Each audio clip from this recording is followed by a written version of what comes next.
No, listen. No, I think One minute, sir, 1 minute. After conviction. 1 minute. Rahul Bedi, please rebut. Mr. Jethmalani, I'll come back to you, sir. Yes. I think these are not small advantages. I think what is being played out over the last 25 or 26 years is some kind of a bizarre farce. And Sajjan Kumar has not only got away with it, I think there is a collective responsibility on the part of the Congress party, which has in effect decided that by not offering him a ticket in the last elections, they've moved on. And I don't think they really want to get involved in either seeing him being prosecuted or seeing him being punished, or definitely not seeing him behind bars. I think somebody of that caliber who was allegedly involved in the riots, needs to be treated like a criminal and not somebody who has Z+ category, and certainly not somebody who disappears at will and reappears at will and then is granted anticipatory bail by the High Court. Absolutely. Well, Mark Tully, may I draw you into this debate, sir? Yeah. My question to you, Mr. Tully, is I want you to respond to what Ram Jethmalani is saying tonight. Because there is a strong view, if required, reopen the law, change the law to make it effective, to make the CBI accountable for how a man like this goes missing. Open the law all over again. Ram Jethmalani's position is it's 26 years, move on. Well, no, I don't think Ram was exactly saying that, and of course Ram is a much better lawyer than I am. I think the whole problem with this whole situation is that here we are 26 years on, there have been all these allegations against Sajjan Kumar, and we still have not had a proper and conclusive trial.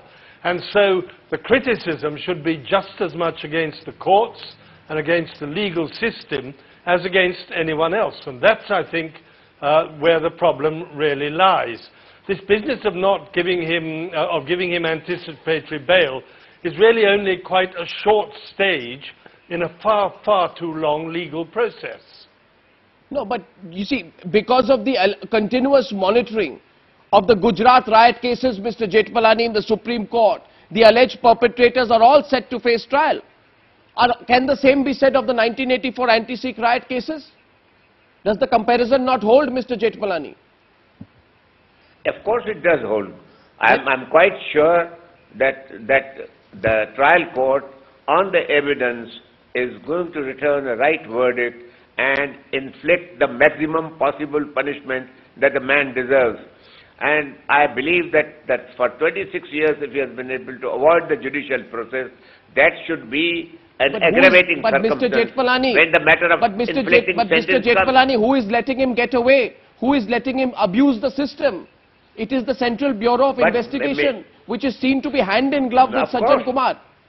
Hand in glove with Sajjan Kumar. The CBI, I refuse to believe that the CBI is an honest investigating agency at all. Yes. I have never subscribed to that view, because my experience at the bar shows that they are as bad as any other police officers.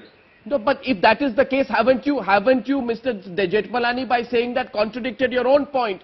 If those who are investigating the case themselves have vested interest, if as the High Court says they are personally favoring the accused in this case, then how can you bring in the time-lapse argument? So, now if I say something today, Mr. Sajjan Kumar is entitled to ask me a question that, Mr. Jethmalani, do you know at all the evidence which is available with the police against me? Now, to that I have no answer. So therefore, I don't want to make an irresponsible statement. Okay. Do I know all the evidence that they have been able to collect so far? I don't know. If there is no evidence at all, why should a person not be given bail? Mr. Fulka wants to rebut you. The question therefore is... Mr. Fulka wants to rebut you on that. Yes, Mr. Fulka.